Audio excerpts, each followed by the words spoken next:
दोस्तों स्वागत है आप सबको सत्य संधान सीरीज के 29वां एपिसोड में।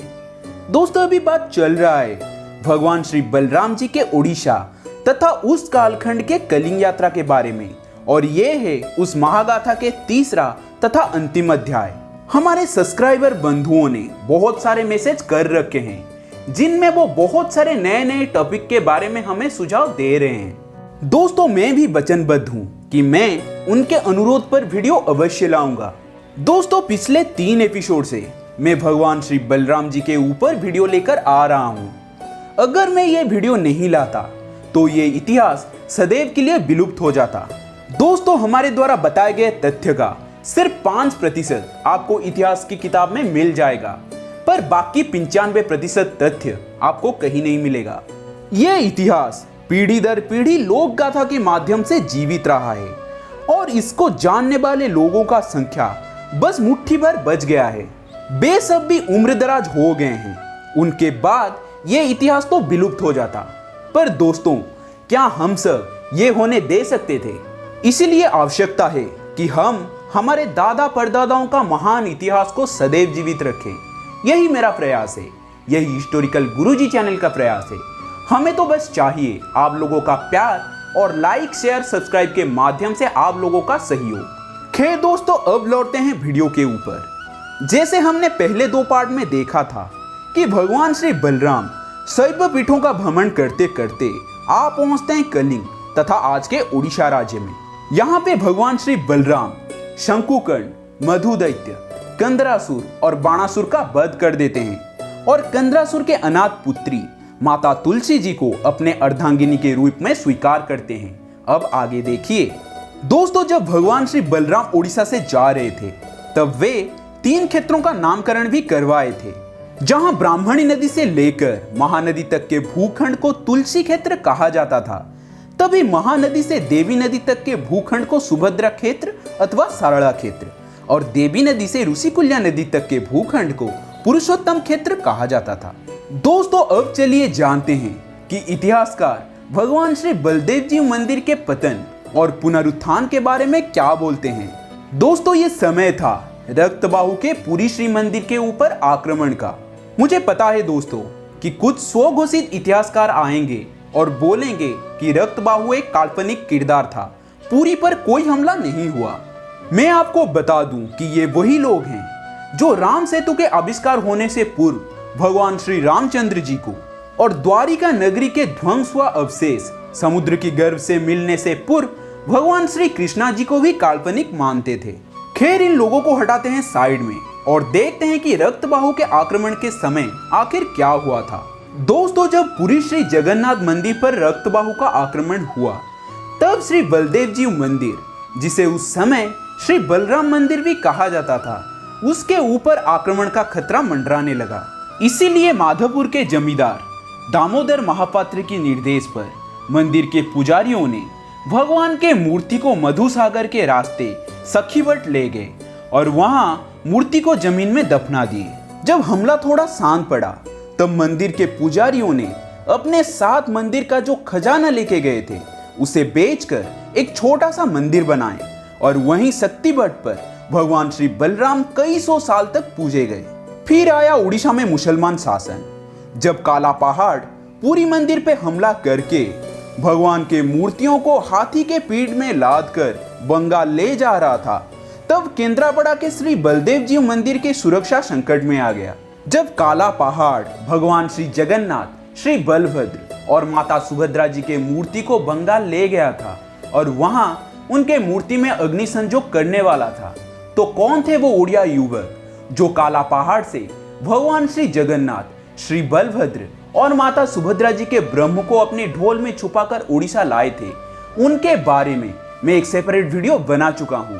अगर आप लोग चाहो तो मेरे चैनल को चेक करके वो वीडियो देख सकते हो, उसका लिंक मैं डिस्क्रिप्शन बॉक्स में दे भी रहा हूं। खैर दोस्तों जब केंद्रापड़ा के श्री बलराम मंदिर के सुरक्षा संकट में आ गया तो महापात्र एवं पूजा पंडा सेवायतों ने कुजंग के राजा अनंत नरेंद्र सामंत जी को अनुरोध किए कि भगवान के मूर्ति को वे अपने राज्य ले जाएं। इसीलिए कुजंग के राजा अनंत नरेंद्र सामंत जी अपने विश्वस्त कंठपड़ा के जमींदार श्री गोपाल राउत, जिन्हें हम संढा जमींदार के नाम से जानते हैं, उन्हें भेजा। उस समय बड़े बड़े जहाज हुआ करते थे जो हवा के माध्यम से चलते थे, जिसे हम ओडिया में बोईत बोलते थे। कंठपड़ा के जमींदार आए, वहां मंदिर में भगवान का आरती हुआ और प्रसाद सेवन का कार्यक्रम शुरू हुआ। जब तक गोपाल राउत और उनके सहयोगी भगवान के मूर्ति को बोईत में विराजमान करवा के सखीगढ़ से निकल पाते, तब तक दोपहर हो गया था और इच्छापुर तक पहुंचते पहुंचते रात हो गया। इसलिए जमींदार गोपाल राउत और उनके साथी नदी के किनारे स्थित वैकुंठनाथ महादेव मंदिर में रुकने का फैसला लेते हैं। दोस्तों, सारे लोग खा पीकर वहीं मंदिर के प्रांगण में सो गए। रात में जमींदार गोपाल राउत सपना देखे कि भगवान श्री बलराम वहीं उनका मंदिर बनाने के लिए आदेश दे रहे हैं। गोपाल राउत जी का नींद खुला और वे ये बात कुजंग के महाराज को बताए। उस समय इच्छापुर का इलाका छदरा जमींदार श्रीनिवास नरेंद्र महापात्र जी के अधीन था। इसीलिए कंठपड़ा जमींदार छदरा जमींदार के साथ एक जरूरी बैठक करके उन्हें सारे बात बताए और छदरा जमींदार मंदिर के लिए जमीन देने के लिए मान गए। तब जो बड़े बड़े पहाड़ था, उसकी जमींदारी बड़कोठा के जमींदार राधेश्याम नरेंद्र हरिचंदन के पास था। उस सब इलाके से बड़े बड़े पत्थर को नाव में लाद कर मधुसागर नदी के रास्ते इच्छापुर लाया गया और मंदिर का कार्य शुरू कर दिया गया। वो बड़कोठा के जमींदार ही थे जो चारी नंगल में लक्ष्मी नारायण मठ का प्रतिष्ठा करवाए थे।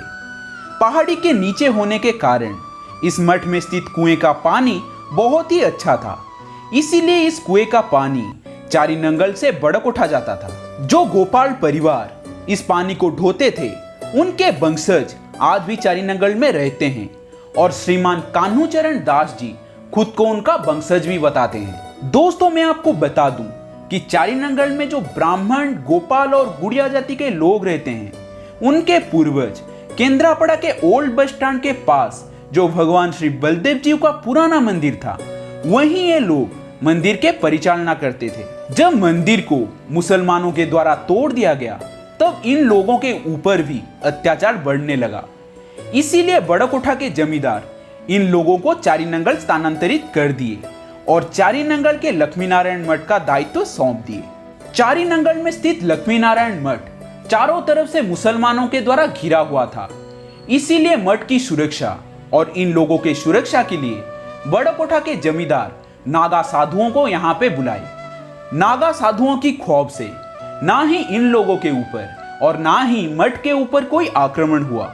दोस्तों, संत अर्खित दास जी को ओड़ासुनी पहाड़ भी बड़कोठा के जमींदार दान में दिए थे। खैर, बड़कोठा से पत्थर लाकर इच्छापुर में एक भव्य मंदिर का निर्माण करवाया गया। क्योंकि भगवान श्री बलराम वहीं अपने इच्छा में रह गए, इसीलिए वो जगह का नाम इच्छापुर पड़ गया। पर दोस्तों, यही कहानी खत्म नहीं हुआ। मुसलमानों के पतन के बाद मराठाओं ने समग्र आर्यावर्त में अपना भगवा झंडा लहराए। हालत ये तक हो गया था कि मुगलों ने मराठाओं को उड़ीसा दान कर दिया ताकि मराठा उनके ऊपर और आक्रमण नहीं करे। और इसी तरह उड़ीसा चला गया नागपुर के भोंसले मराठाओं के पास। तब मराठाओं ने हिंदवी स्वराज का नारा देते थे और हिंदू धर्म को जोड़ रहे थे। मराठा सेनापति जानोजी श्री बलदेव जी मंदिर का नाट मंडप, भोग मंडप और मौसी मां मंदिर का निर्माण करवाया। गोपीदास नाम का मराठा संत श्री बलदेव जी मंदिर में भगवान श्री जगन्नाथ और माता सुभद्रा जी के प्रतिमा को विराजमान करवाए और मंदिर का दायित्व रघुनाथ जी मठ को प्रदान किए। दोस्तों, ऐसा एक अफवाह उड़ गया कि जो भी इस मंदिर का महात्म्य प्रचार करेगा उसका अनिष्ट होगा। इसीलिए कई सौ साल तक इस भव्य मंदिर का इतिहास में दबा रह गया। दोस्तों, केंद्रापड़ा में जब वो पुराना मंदिर था, उस समय रथ यात्रा के टाइम पर 2 रथ हुआ करता था। क्योंकि मौसी मां मंदिर मधुसागर नदी के उस पार था, इसीलिए भगवान एक रथ में चढ़कर नदी के किनारे पहुंचते, फिर नाव में नदी पार करके एक दूसरे रथ में विराजमान होकर अपने मौसी के घर जाते थे। दोस्तों, अब तक अगर आप ये वीडियो देख रहे हैं तो आपको वीडियो अवश्य अच्छा लग रहा होगा।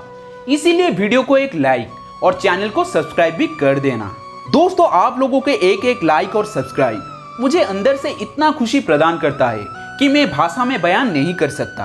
दोस्तों, आज मैं जहाँ पे भी हूँ, इसके पीछे आप लोग और मेरे माता पिता का बहुत बड़ा हाथ है। बचपन से ही मेरे पिताजी मुझे बहुत सारे डिबेट शो में लेके जाते थे। सन 2008 में मैं कविता आवृत्ति प्रतियोगिता में उड़ीसा में 4 नंबर पे था। वे खुद भी व्यंग्यात्मक कविता लिखते हैं जिसमें समाज को सुधारने वाला एक ना एक मैसेज छुपा होता है। मुझे उनसे ही प्रेरणा मिला कि मैं उनके जैसा बनूं, और वे ही थे जो मुझे मेरे पूर्वजों के महान इतिहास को लेकर गर्व करना सिखाया। मेरे माँ का अवदान और त्याग भी मेरे पिताजी के बराबर हैं। आशा करता हूँ कि अगर आप लोगों का आशीर्वाद यूं ही बना रहा और मेरे सब्सक्राइबर भाई बहनों का साथ मुझे मिलता रहा तो वो दिन दूर नहीं जब मैं 1 लाख सब्सक्राइबर कंप्लीट कर लूंगा। इस कोरोना काल में मैं आप लोगों से दूर हूँ, दुख तो होता है, पर अभी मेरे देश को मेरा जरूरत है। भगवान श्री बलराम जी के पास यही प्रार्थना करूंगा कि हम ज्यादा से ज्यादा लोगों का जान बचा पाए। माँ और बाबा, अगर आप ये वीडियो देख रहे हो तो आपको इस वीडियो के माध्यम से मेरा प्रणाम। खैर दोस्तों, मैं थोड़ा भावुक हो गया और दूसरे टॉपिक में चला गया। खैर छोड़ो, कोई बात नहीं। चलिए जानते हैं कि अभी भगवान श्री बलराम जी का जो विवाह की झांकी निकलता है वो कहां कहां से होकर जाता है और कौन है वो सज्जन जो इस कार्य में मदद करते हैं। दोस्तों, सर्वप्रथम सोरो की गोड़ में स्थित अनंत बलदेव जी मंदिर से भगवान श्री बलराम जी के प्रतिमा सुसज्जित तोरण के साथ अपने भक्तों को लेकर निकलते हैं। यहाँ पे कंदरासुर के प्रतिमा का दहन किया जाता है। यहाँ श्रीमान शंभुनाथ पंडा, गजेंद्र कुमार दास, श्रीमान लोकनाथ पंडा, सुरेश कुमार पंडा, प्रफुल्ल कुमार पंडा, मृत्युंजय पंडा और उनके सहयोगी सारे काम देखते हैं। वहां से भगवान ब्रह्मबरदा आते हैं जहां रात में मधुदैत्य के प्रतिमा का दहन किया जाता है। यहाँ विचित्रानंद विश्वाड़, धीरेन्द्र विश्वाड़, विष्णुचरण ओझा आदि भद्र व्यक्ति सारे काम देखते हैं। भगवान वहीं रात में रुकते हैं और 500 से ज्यादा लोग प्रसाद सेवन करते हैं। सुबह सुबह भगवान छता नाम के स्थान पे आते हैं और वहां मधुसागर नदी, जिसे हम आज 19 नंबर ड्रेनेज के नाम से जानते हैं, वहां चापो खेलते हैं। वेट ए मिनट, आप सोचेंगे कि ड्रेनेज में चापो खेलते हैं। आप कुछ गलत सोचे, उससे पहले मैं आपको एक बात क्लियर कर दूं। इसका नाम 19 नंबर ड्रेनेज हाल ही में सरकार ने रखा है। ये असल में कोई ड्रेनेज नहीं बल्कि चित्रोत्पला नदी के शाखा नदी मधुसागर है। फिर आप लोग सोचोगे कि इसका नाम ड्रेनेज क्यों पड़ गया। इसके पीछे भी एक बहुत बड़ा कारण है। हुआ ये था कि आज से करीब 250 से 300 साल पहले कनिका राजा और कुजंग राजाओं का महानदी से लेकर जम्बू तक बड़े बड़े जहाज चला करते थे। जब उन्हें मुनाफा हुआ तो वे सोचे कि क्यों ना नमक, यानी जिसे हम ओडिया में लूणा बोलते हैं, उसका व्यापार किया जाए। इस नमक को ट्रांसपोर्ट करने के लिए उनको एक शॉर्टकट चाहिए था। इसीलिए वे बोरापड़ा से भूतमुंडई तक एक केनाल खुदवाए जो चित्रोत्पला नदी को महानदी के साथ जोड़ दिया, जिसके कारण मधुसागर नदी सूख गया। छदरा के जमींदार मधुसागर नदी के रास्ते व्यापार करते थे। इसीलिए जब मधुसागर आधा सूख गया तो छदरा जमींदार को व्यापार में बहुत बड़ा नुकसान उठाना पड़ा। इसीलिए वे अपने जमींदारी बड़कोटा के जमींदार को बेच दिए। जब महानदी और चित्रोत्पला नदी में बाढ़ आता था तब ये केनाल में भी बाढ़ का पानी घुस जाता था, जिस कारण से ये धीरे धीरे चौड़ा होते गया और कई दशकों के बाद वो एक नदी जैसा दिखाई पड़ने लगा, जिसे हम आज लूणा नदी के नाम से जानते हैं। जब अंग्रेजों का दौर आया तब वे और 2 केनाल खुदवाए, केंद्रापड़ा केनाल एवं मारसाघाई केनाल, जिस वजह से मधुसागर नदी के 95% पानी सूख गया। अब वो एक नदी कम एक ड्रेनेज जैसा दिखाई पड़ रहा था। इसी कारण से सरकार उसका नाम 19 नंबर ड्रेनेज रख दिया। जब भगवान यहाँ पहुँचते हैं तब यहाँ का सारा काम श्रीमान विष्णुचरण महांती, मनोज महांती और नना हरधर दास देखते हैं। फिर वहां से भगवान पूरे भव्यता के साथ चारीनंगल गांव में अपना चरण रखते हैं। यहाँ रात को भगवान श्री जोगेश्वर महादेव मंदिर में रुकते हैं, जहाँ शंकुकर्ण के पुतले का दहन किया जाता है। यहाँ ढेर सारे लोग प्रसाद सेवन करते हैं। इस कार्य में डॉक्टर हरिश्चंद्र पृष्टि, श्रीमान बसंत कुमार सामल, अनंत कुमार सामल, महेश्वर महापात्र, उमेश चंद्र बड़, भ्रमरवर नायक, कान्हूचरण दास, जगन्नाथ बड़, दिलीप कुमार सामल एवं अनिल कुमार बड़ सामंत आदि लोग तथा लक्ष्मी नारायण पूजा कमेटी के सदस्यों ने मिलकर संभालते हैं। दोस्तों, चारीनगढ़ से भगवान की झांकी केंद्रापड़ा के सिद्ध बलदेव जी मंदिर के मुख्य पूजक पंडित केशव चंद्र पत्री महाशय के घर दही पखाड़ खाने के लिए जाते हैं। फिर श्री सिद्ध बलदेव जी मंदिर से आज्ञामाड़ आता है।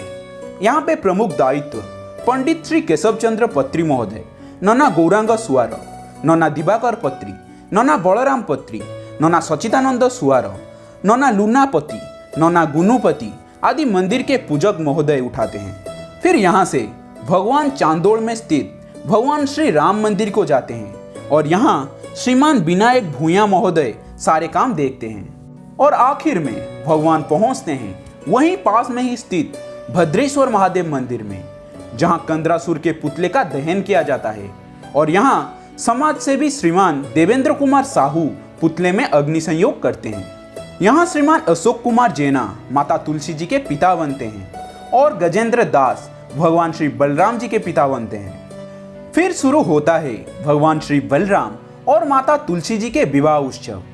वहां हजारों लोग खाते हैं और यहाँ पे श्रीमान पवित्र मोहन प्रधान और श्रीमान राजकिशोर मिश्रा जी उत्सव में विशेष भूमिका ग्रहण करते हैं। फिर उसी रात भगवान सोरो की गुड़ में स्थित अनंत बलदेव जी मंदिर को लौट जाते हैं। दोस्तों, पहले भगवान और भी बहुत से स्थान घूमते थे, पर अभी समय के अभाव हेतु वो सब स्थान को जा पाना मुश्किल है। अगर पुराने रास्ते की बात किया जाए तो भगवान सोरो की गुड़ से जाजपुर के नारायण चौक में स्थित कोरोड़ा महादेव मंदिर को आते थे और यहाँ पंडित हुसिकेश पत्री और श्रीमान दुर्गाचरण खंडेबर मदद करते थे। वहां से वो जाते थे ब्रह्मवर्दा में और ब्रह्मवर्दा से केंद्रापड़ा के महिपाल में स्थित बाटमंगला मंदिर से होते हुए गरामाल के स्थानमंगला मंदिर, बड़हाट के लक्ष्मी बराह मंदिर और केंद्रापड़ा टाउन के लक्ष्मी मंदिर को आते थे। यहीं पर भगवान लक्ष्मी मंदिर में रहते थे। यहाँ का सारा काम रवि महापात्र एवं बीजू अग्रवाला देखते थे। यहीं से भगवान इच्छापुर निकल जाते थे और बीच में नया स्थानमंगला और बड़मंगला में रुकते हुए पंडित श्री केशव चंद्र पत्री महोदय के घर दही पखाड़ का सेवन करने जाते थे। फिर केंद्रापड़ा के प्रसिद्ध श्री बलदेव जी मंदिर से आज्ञामाड़ आने के बाद बिगिनपुर में स्थित श्री उमर बलदेव जी मंदिर में भगवान श्री बलराम और माता तुलसी जी का विवाह कार्य संपन्न किया जाता था। दोस्तों, मैं आपको एक बेहतरीन जानकारी देना चाहता हूँ कि बहुत पहले जब श्री बलराम जी का मंदिर केंद्रापड़ा के टाउन में स्थित था, उस समय मधुसागर नदी आज के हिसाब से कन्याजोर, धोबाशाही, चम्हारशाही, मोहाभोई तालाब से होते हुए एडवोकेट विज्ञान चटर्जी और एसडीएम क्वार्टर से होते हुए ब्लॉक 1 होकर सखीबड़ तक गया था। इसीलिए भगवान श्री बलराम रथ यात्रा के समय रथ के बजाय चम्हारशाही में स्थित अपने मौसी के घर को नाव में बैठकर जाते थे। आज हम जिसे भासी तालाब बोलते हैं, उस समय उसका नाम चंदन तालाब था और वहीं पे भगवान चापा खेलते थे। दोस्तों, अगर ये वीडियो पोस्ट होने से पहले कोई भी यूट्यूब चैनल इतने डिटेल के साथ वीडियो बनाकर पोस्ट किया हो तो उसके लिंक को मुझे भेजना। मेरे तरफ से आपको 10,000 रुपए का पुरस्कार राशि दिया जाएगा। ये मेरा आपसे चैलेंज है। दोस्तों, इसीलिए तो कहता हूँ कि हिस्टोरिकल गुरुजी यूट्यूब चैनल को सब्सक्राइब कर दीजिए। बस 1 सेकंड लगेगा। हम इतिहास को जड़ से खोद के निकालते हैं। खैर, हम पहुंच चुके हैं वीडियो के आखिरी पड़ाव में। दोस्तों, मुझे पता है कि वीडियो बहुत ज्यादा लंबा हो चुका है, पर हमारा उसूल है कि हम आपको आधा अधूरा जानकारी नहीं देंगे। हमारे वीडियो की क्वालिटी ही हमारा स्ट्रॉन्ग पॉइंट है। खैर दोस्तों, चलिए जानते हैं एडवोकेट श्रीमान नेपाल प्रकाश सामंत सर के परिवार के बारे में और जानेंगे कि क्यों वो 30 साल से ये कार्यक्रम का आयोजन करवा रहे हैं। दरअसल उनके पूर्वज वर्धमान के अमरागढ़ से आए थे, जो वर्धमान राजवंश के रिश्तेदार थे। इनके दादाजी श्रीमान सतीश चंद्र सामंत एक जाना माना एडवोकेट थे। वे बहुत बार मलेरिया में पीड़ित होते थे, इसलिए कोई उनको सुझाव दिया कि आप कुछ समय के लिए ये स्थान छोड़ दें। इसीलिए वे केंद्रापड़ा में उनके रिश्तेदार के घर आ गए। और देखते ही देखते वो मलेरिया से मुक्त हो गए। उस समय वो उत्कल गौरव मधुसूदन दास जी के संपर्क में आए थे और उनसे प्रभावित होकर वे खड़ियंग में स्थित अपने बासभवन में शुगर फैक्ट्री, सॉक्स फैक्ट्री एवं सोप फैक्ट्री का मशीन इंस्टॉल करवाए, जो कि केंद्रापड़ा में पहली बार हो रहा था। वह भगवान श्री बलराम जी के परम भक्त थे, इसलिए वो हमेशा के लिए तुलसीधाम केंद्रापड़ा में बस गए और यहाँ वो चुबली लाइब्रेरी का प्रतिष्ठा भी करवाए थे। उनको केंद्रापड़ा के प्रथम शिल्पोद्योगी माना जाता है। दोस्तों, इतिहास हमारा धरोहर है, इतिहास हमारा धन है। अभी समय के अभाव हेतु कोई इतिहास पढ़ना नहीं चाहता और कोई भी इसमें दिलचस्पी नहीं रखता। पहले भगवान और भी बहुत स्थान घूमते थे, पर अभी समय के अभाव हेतु वो सब स्थान नहीं जा पाते। जैसे कि ललितगिरी स्कूल के पास स्थित बलदेव जी मंदिर को भगवान पहले जाते थे। वहां व्यवरता अजय दास, रविदास, परशुराम दास और दामोदर दास जैसे भद्र व्यक्ति इस काम में सहयोग करते थे। ये तो कुछ भी नहीं, पहले रथ यात्रा के समय भगवान श्री बलराम जी के झांकी गंगा सागर के किनारे बसा कपिल मुनि आश्रम से नाव से आते थे और साथ में आते थे श्रीमान कमला मोहंती और महंत केदारदास। नाव आकर लगता था रसूलपुर घाट में। वहां श्री चंदनेश्वर महादेव जी का दर्शन करके बालियापड़ में स्थित श्री लंगड़ेश्वर महादेव मंदिर से होते हुए पूरी पहुंचकर वे सब हाथी आखड़ा मठ में रहते थे। वहां के सारे काम मठ के महंत सुखराम दास देखते थे। वहीं पर ही भगवान श्री बलराम अपने छोटे भाई श्री जगन्नाथ जी और बहन माता सुभद्रा जी के साथ मुलाकात करके पुनः कपिल मुनि के आश्रम को लौट जाते थे। पर यह सब धीरे धीरे बंद हो गया। अभी खंडसाही में मधु दैत्य के दहन का कार्यक्रम अनुष्ठित होता है और यहाँ पे कैलाश सामंतराय, सुशांत नायक और हरि महांती जैसे लोग इस कार्य को संपन्न करते हैं। कपिलास में भी कंदरासुर दहन का कार्यक्रम होता है और यहाँ श्रीमान नित्यानंद परिड़ा, ललित साहू, रंजन नंद, संबित पति एवं मुकुंद राणा जैसे लोग ये सारे काम देखते हैं। सिर्फ यही नहीं, कटक के पोतापोखरी में अगिरा पूर्णिमा के दिन डॉक्टर प्रभात रंजन बिश्वाड़, श्रीमान सौभिक बिश्वाड़, प्रभात त्रिपाठी, किशनलाल अग्रवाल, दुर्योधन साहू, रमेश कर, पहली मोहंती, गोपाल चंद्र मोहंती, गुरुप्रसाद पंडा, मनोज मोहंती, सुजीत बिश्वाड़, बाबूनी पंडा आदि भद्र व्यक्तियों की अगुवाई में हर साल कंदरासुर, बाणासुर, मधु दैत्य और शंकुकर्ण के प्रतिमाओं का दहन किया जाता है। अगर आप लोग चाहो तो बिना किसी संकोच में आप इस कार्यक्रम में जुड़ सकते हो। दोस्तों, हमारा ये प्रयास सिर्फ ओडिशा के अंदर सीमित नहीं है।